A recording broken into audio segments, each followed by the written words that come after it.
No, would never say that.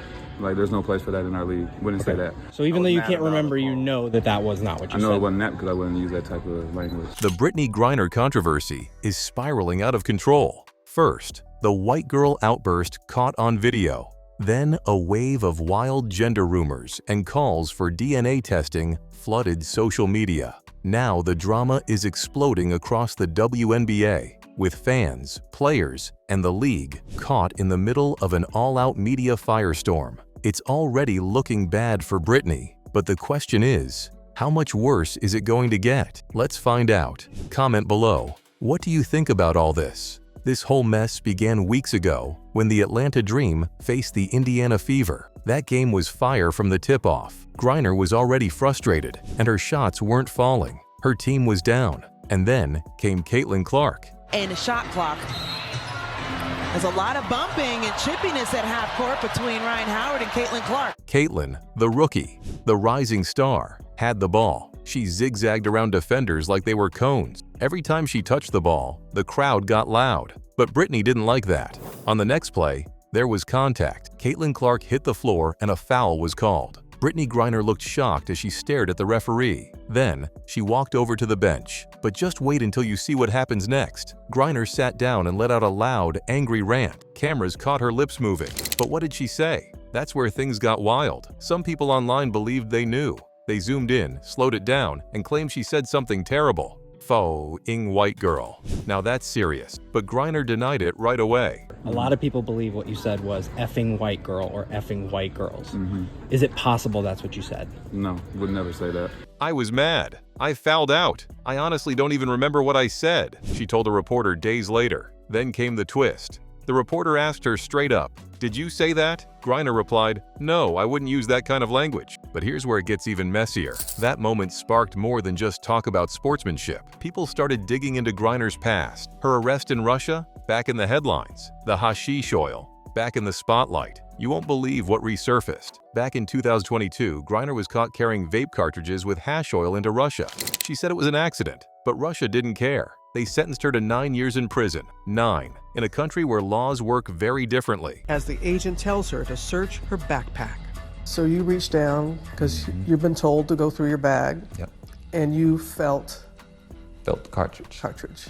That's not all. Reports came out saying she was sent to a men's prison. Yes, a men's prison, because she's 6'9", built strong, and looked different from the other women. Just think about that. Guards, they heckled her, they made lewd jokes, and they asked about her genitalia. At first, people thought it was a mistake, but then something even more shocking popped up. An edited CNN screenshot started going viral. It showed a headline claiming that Russian officials had ordered a DNA test to figure out whether Brittney Griner should be placed in a male or female prison. The chyron read, "DNA test ordered by officials to determine male or female prison." The image took off on social media, with many users sharing it as if it were a real CNN report. But wait, it was completely fake. CNN themselves confirmed it. Emily Kuhn, Senior Director of Communications at CNN Digital Worldwide, told Reuters via email, "This is a fabricated image and did not ever air on CNN.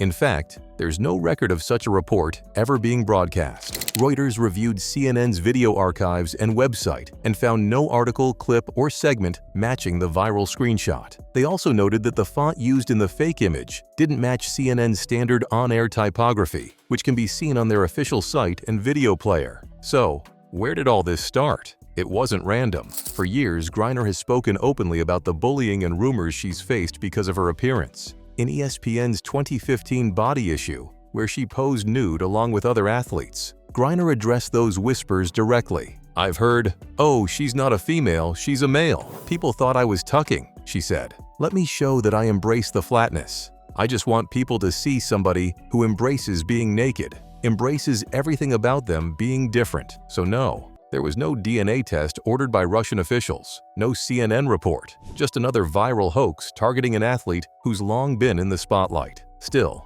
people couldn't stop talking. YouTube videos started popping up everywhere. Titles screamed, "Doctor exposes Griner's true gender," and "Is the WNBA hiding this?" And guess what? One video even claimed AI tools had scanned Griner's photos and flagged them as male. Crazy, right? Beyond this, in an exclusive interview with Robin Roberts, Brittney Griner opened up about feeling isolated under public scrutiny, especially regarding her appearance. She shared how the teasing began in childhood and continued into adulthood, often leaving her feeling alone. Despite the criticism, Griner found comfort and belonging on the basketball court, a place where she finally felt seen and accepted. In one emotional moment during the interview, she expressed how deeply the judgment hurt, but said the game gave her the strength to keep going. They really wanted to make sure I didn't have a tumor on my pituitary gland. I don't know, at one point I was kind of like, can we stop? Because it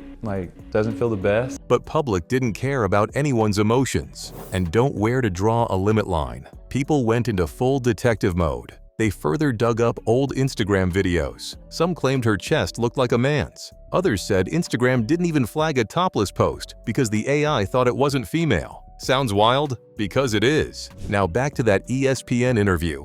Griner was sitting across from the host, cool as ice. They talked basketball. They talked Russia. Then came the curveball. The host leaned forward and asked, "There have been a lot of rumors. Would you take a DNA test to shut it all down?" And then silence. Griner blinked. Her smile dropped. The tension in the room? You could cut it with a knife. Then, without saying a word, she stood up and walked off the set. That's right, Brittney Griner walked off ESPN just like that. But first, like this video if you think the referees are unfair to the Fever. Comment if you disagree, and don't forget to subscribe. This story is just heating up. After that moment, ESPN tried to calm things down. They said she had a tight schedule, but fans weren't buying it. Online reactions blew up. Some people supported Griner. They said the question was out of line. Others said if she had nothing to hide, she should have answered. Then came the bigger issue. People weren't just arguing about sports anymore. They were arguing about fairness in women's sports, in the WNBA, in the Olympics, everywhere. Doctors started chiming in. Sports experts talked about muscle mass, recovery time, and bone structure. They said Griner's build gave her an edge. And if that's true, should she be allowed to play? It's a hard question, and it's not just about Griner anymore. Just wait until you see how deep this goes. Mental health experts said something too. They looked at Griner's outburst and her walk-off. They said it looked like someone under extreme pressure, like someone hiding something, or maybe just someone tired of being targeted. And maybe that's true. Let's not forget, Griner spent months locked in a Russian prison. She was cold, scared, and alone. Her bed was too small. Her legs didn't fit. She had to work all day with fabric, carrying heavy loads because she couldn't sit at the sewing tables like the other prisoners. Griner was arrested back in February for traveling with hashish oil, a substance banned in Russia.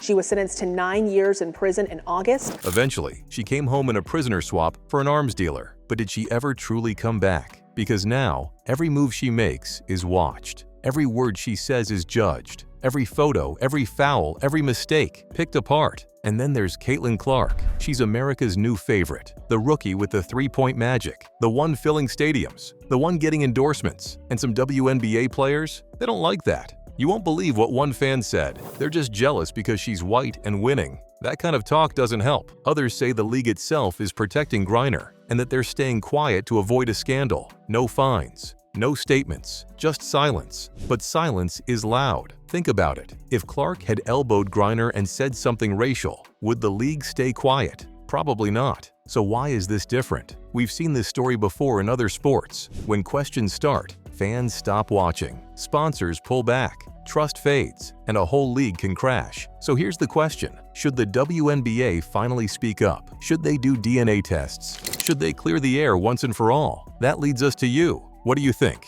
Is the league covering something up? Or is Griner just being attacked for who she is? Let us know in the comments. But before that, hit that like button if you think players should be held to the same rules. And subscribe for more stories the big networks won't touch. Now, remember what's at stake here. This isn't just one player. This is the future of women's sports. The rules, the fairness, the trust. If fans believe something's being hidden, they'll walk away. And the WNBA? It can't afford that. So what happens next? That depends on what the WNBA does. Will they finally speak up, or will they just wait and hope the noise dies down? Now here's a question for you. Should Brittney Griner face a league investigation, or has this already gone too far? Drop your take in the comments. I read everyone. And yes, if you're still here, drop a GOAT in the comments, because that's exactly what you are for, sticking with me through this wild ride. Like this video if you're tired of the silence. Share it if you believe in fairness. And hit that subscribe button because of this story. It's far from over.